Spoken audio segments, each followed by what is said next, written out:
mois-ci, le 20h de l'Escarien fait le point sur le logement social.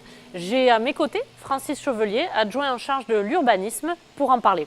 Bonsoir Francis, quelle est la politique de la ville en matière de logement social? Bonjour Sophie. Écoutez, lorsque l'équipe de Christian Lenne est arrivée aux affaires en 2008, le pourcentage de logements sociaux à l'Escar était de l'ordre de 12%. Or, en 2000, la loi SRU, la loi sur solidarité et renouvellement urbain, impose aux communes un taux de pourcentage de 20 en ce qui concerne le logement social.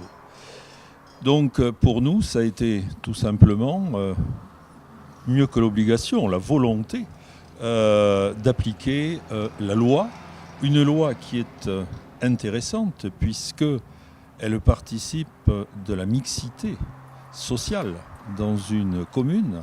Elle permet bien entendu aux jeunes couples de s'installer. Elle permet l'accession sociale à la propriété. Démographiquement, pour une commune, c'est extrêmement important de respecter cette loi.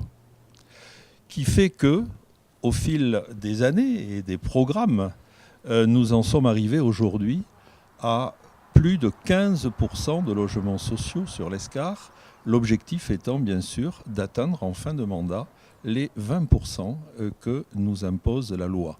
Alors bien entendu, ce rattrapage pouvait se faire de manière désordonnée, un peu brutale, ce qui aurait abouti à la concentration, par exemple, des logements sociaux dans certains secteurs. Nous avons voulu, au contraire, aménager de manière diffuse les programmes, des petits programmes, quelques dizaines de logements.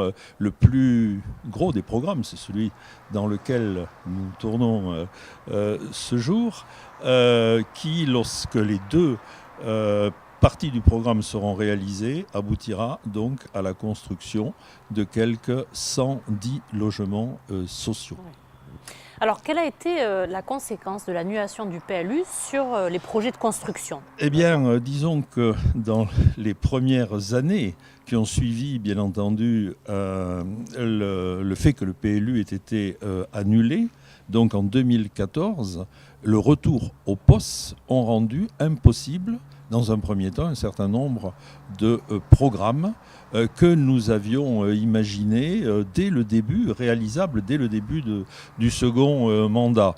Je pense par exemple au projet du Tas Paul Fort, je pense au projet de la résidence du Lescourt avenue de Plaisance. Bon, ces projets sont aujourd'hui en cours de réalisation et les travaux vont démarrer dans ces deux cadres très rapidement parce que nous avons réussi à procéder à des modifications du POS qui rendent possible la densification et la construction donc, du logement social dans les secteurs qui avaient été retenus à cet effet dans le cadre du PLU. D'accord. Alors, quels sont les projets à moyen et long terme maintenant de Alors, construction? je les ai un petit peu évoqués. Le projet de l'avenue de Plaisance, la résidence Lescourt, 29 logements, des logements de très grande qualité, car notre volonté c'est aussi de faire du social de qualité. La résidence Paul Fort, donc à côté de l'école. Nous avons également pour projet de réhabiliter la résidence Fourcé, ce qui nous oblige, mais bien entendu cela suppose la réalisation des deux programmes précédents, de reloger pendant un certain temps les gens de Fourcé, parce que ceux-ci tiennent à revenir dans la résidence dans laquelle ils vivent depuis de très nombreuses années.